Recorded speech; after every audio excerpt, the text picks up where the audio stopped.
Proceedings on the quorum call be dispensed with. Without objection.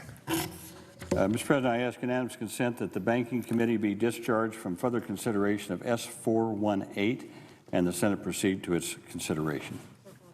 Clerk will report. S-418, a bill to award a Congressional Gold Medal to the World War II members of the Civil Air Patrol.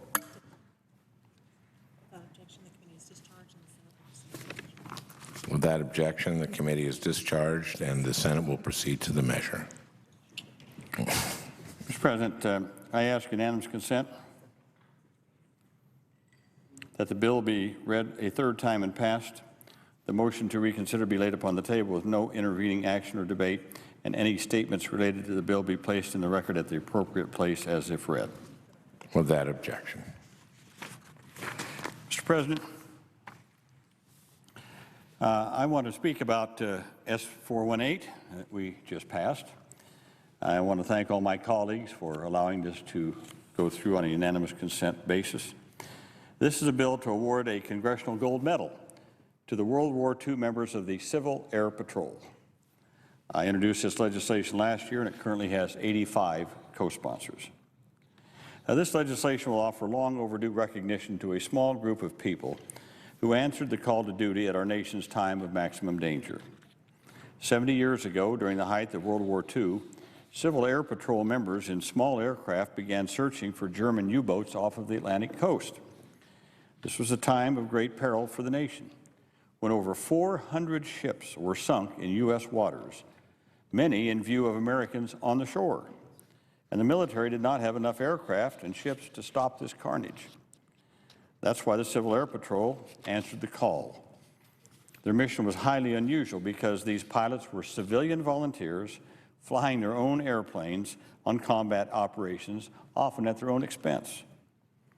The mission was for Civil Air Patrol aircraft to force the U-boats below the surface of the water, making their attacks on shipping much more difficult and time-consuming. As soon as the Civil Air Patrol pilots took to the air, they spotted so many U-boats that the military quickly armed their aircraft with small bombs and depth charges. From Maine to Texas, Civil Air Patrol aircraft flew these missions in pairs, up to 100 miles offshore, in all seasons, often in bad weather. These CAP pilots, as they're known, put themselves at great risk, flying over water at low levels with only a compass, one radio, minimal survival gear to help them if they got in trouble. Many pilots had to ditch in the water. 26 pilots lost their lives and 90 aircraft were lost. During an 18-month period, the Civil Air Patrol flew over 24 million miles on its anti-submarine coastal patrols. It spotted 173 U-boats, attacked 57, sank or damaged 2. It also escorted over 5,600 convoys, reported 17 floating mines, 36 bodies, 91 ships in distress, and 363 survivors in the water. Most importantly, CAP's constant presence over the Atlantic and the Gulf of Mexico was a major factor in pushing enemy operations away from the coast and protecting vital shipping and cargo up and down our coastlines. In 1943, German U-boat attacks ceased off the Atlantic coast of the United States. One high-level German officer credited Civil Air Patrol with being the primary reason for withdrawal, saying, quote, "It was because of those blank little red and yellow airplanes," end quote. As the U-boat threat ended, Civil Air Patrol expanded its homeland security and emergency operations to include search and rescue, border patrol, forest fire patrol, disaster relief in every state in the nation.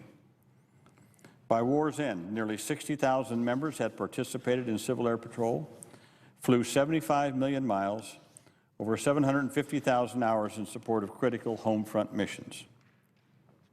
Its volunteers ranged in age from 18 to over 80.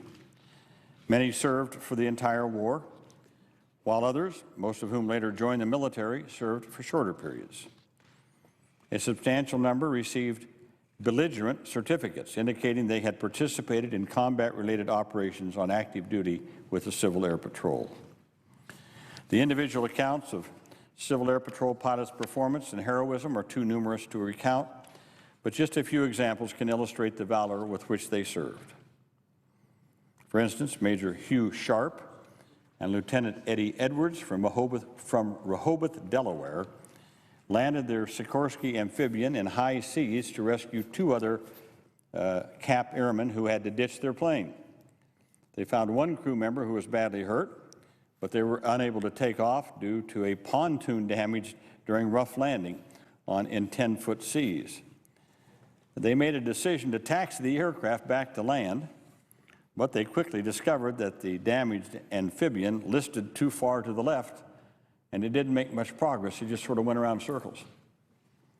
So Eddie volunteered to climb out to the end of the right wing to keep the plane in balance.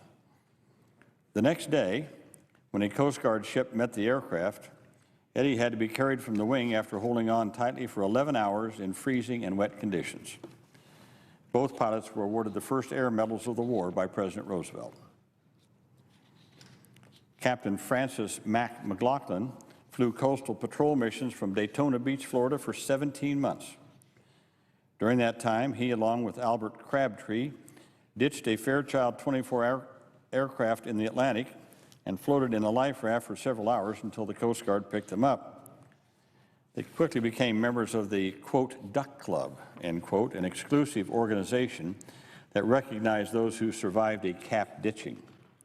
There would soon be many in that club, as I mentioned.